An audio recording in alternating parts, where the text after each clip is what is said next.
ایک بادشاہ اور اس کی بیوی عالیشان محل میں اپنے 2 بچوں کے ساتھ رہتے تھے، ایک بیٹا اور ایک بیٹی۔ جب نوجوان شہزادہ 20 سال کا ہوا تو اس کی شادی ہو گئی اور وہ خاندان کے محل میں رہنے لگا جیسا کہ مناسب تھا۔ تاہم بیٹی کے عظیم خیالات تھے۔ اس نے تمام شادی کے پیغامات کو رد کر دیا اور قسم کھائی کہ وہ کسی سے شادی نہیں کرے گی سوائے ایک ایسے شہزادے کے جس کی داڑھی نیلی ہو۔ ایک دن محل میں اعلان کیا گیا کہ شہر میں ایک شکاری آیا ہے جس کی داڑھی نیلی ہے۔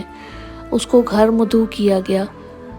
نیلی داڑھی والے نے دعوت قبول کی۔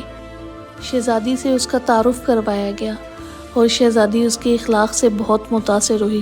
اگلے ہی دن دونوں کی شادی کر دی گئی۔ بادشاہ نے شادی سے اگلے دن ہی اپنے محل میں عظیم الشان دعوت کا اہتمام کیا، جس میں نیلی داڑھی والے شہزادے نے